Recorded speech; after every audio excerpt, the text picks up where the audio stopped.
Hi, I just want to say thank you for taking the time to stay with us and learn about United Way Oxford and the work that we do in our community.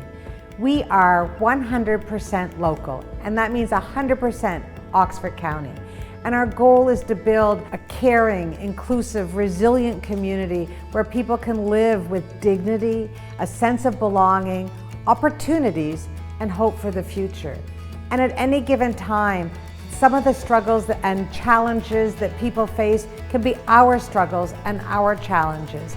And so we often talk, it takes a village to build the kind of community we want. And that's what United Way is all about. We work with our partners and other organizations, our workplaces and our donors to invest in meaningful opportunities, in programs that truly meet needs and that change lives. And we can only do that with you.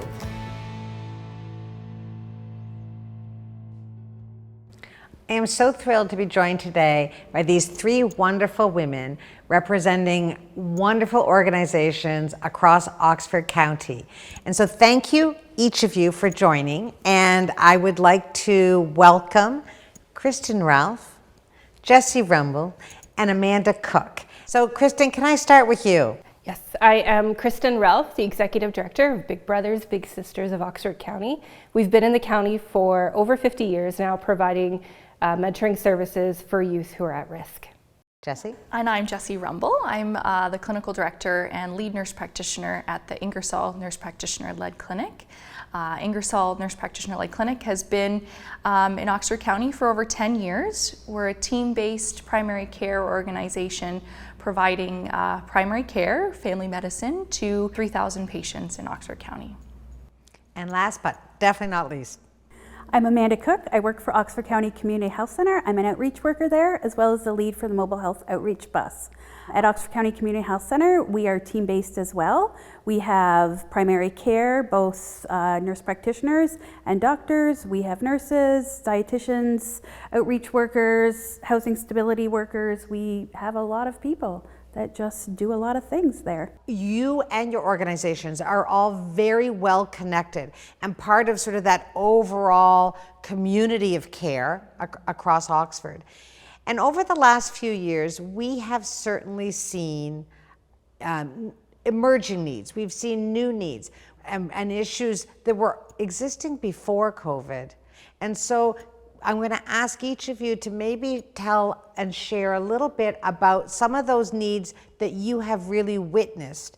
Amanda, what are some of the things that you've seen? So definitely the inequality.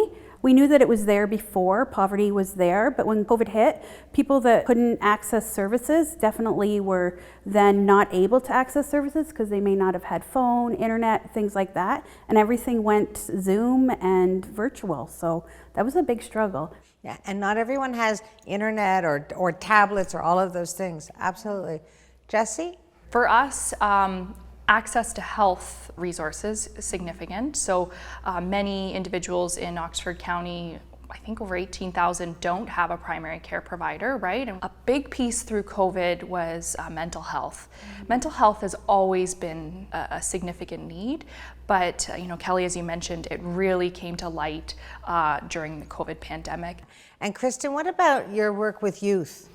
Yeah, absolutely. The kids thrive on routine and they thrive on getting out of the house. Many kids their safe space is outside of the home.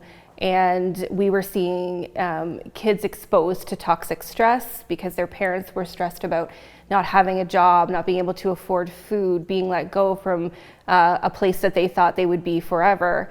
And we were also seeing the changes that were happening between having to go to school and then not being able to go to school over and over again. So we really saw it impacting kids in a number of ways: mental health, acting out, physical health. So we were able to pivot our programs to at least provide some sort of virtual connection for these children and get them a mentor one-on-one. That's an amazing segue actually to my next question, which is, what were your organizations able to do to adapt your services to make sure that you could meet those needs? And how do you see that as we go forward? So I'm going to start back with you, Kristen, because you started the segue. Absolutely. So we were able to switch all of our programs, almost all of our programs, to a virtual space. We worked with some local areas to get kids tablets or computers if they didn't have them coming home from school, and just ensure that they had connection. And we were able to increase one-to-one connection for our kids by doing that by 43%, which was incredible. But it really did help things move along, because we are keeping our virtual program. It has been an incredible asset to our organization. It allows us to reach kids who sometimes are more difficult to reach if they're in rural areas. So it's definitely been a silver lining to this whole pandemic. So Jessie, what about some of your services at the Ingersoll Nurse Practitioner-Led Clinic? Similar to the CHC, we are a team-based primary care. So primary care is delivered by nurse practitioners, but we have a great team of registered nurses and social workers. So when we saw the increased need for mental health, with wonderful support with United Way, we were able to hire and implement a walk-in social worker program, and not just available for patients of our clinic, but for any people in Oxford County. So that has been an amazing shift, I think, that we've been able to offer, and being able to offer that virtually as well. And that is such a win, not just for the organization and United Way and our donors to show that impact, but also for the community. So Amanda, what about you? So we realize that many of the homeless within Oxford County really don't have access to primary care and a lot of the other services. So we decided, with the help of United Way, of course, to go mobile. And that's where the mobile health outreach bus got started, was because of COVID. And we have a nurse or nurse practitioner on it at most times, and mental health workers come out on it. Human service workers come out on it now. So it's become a great big community element, and I love it. I love being out there and connecting with people, and the difference that we've made with some individuals. So we've stopped ER visits for people, because some of them actually won't go to ER because they don't feel comfortable going there, but they'll come see our nurse practitioner. Like we have these trusting relationships that we've really built.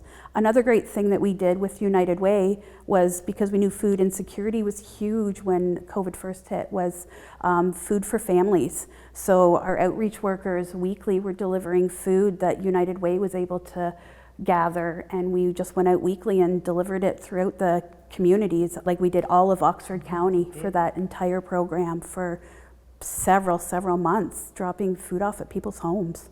And I know that each of you, as you do that work, you're doing it with other partners within your own organizations, other programs and services, but also with other partners in the community. And so it's a great example of, it truly does take a village. We are all part of the village, and we have a role to play. So my last question, and I'll just leave it as sort of an open question, is there anything that you would like to add specifically about how United Way has been able to allow you to do what you do, both over the last while, but also going forward, and why that really matters to our community? Yeah, I'll start with that one. Please. So with United Way, we don't just look at them as a funding source, we also look at them as a community partner, because you may give us the funding to start that, but then you also bring in like businesses if they're looking to do a fundraiser of sort, whether it's a tangible fundraiser, and we know we need sleeping bags or anything like that. Kelly connects that business with us. I agree 100%. You're like the glue that is like helping us work together. And for us, again, not just the funding source, but a way to show a program and demonstrate its need with the measurement, which allows us to bring that success to other funding bodies like our primary care. Absolutely. United Way is incredible with Big Brothers Big Sisters. You connect us with so many people. And if anybody knows about Big Brothers Big Sisters, we really are a community organization. All of our funds come from fundraisers or donations. And to be able to have the support of United Way really allows us to focus on what we do best, which is providing those services for kids. And we really could not have the focus that we do and be able to show the outcomes that we do without the support of United Way. Because that stable funding is really important. And so core funding to make sure that you have the team that's there and invested to do the work, that really makes the difference. 100%, absolutely. Yeah. I would just like to thank each and every one of you for joining us today. We know that the need for services, from social human services, is growing.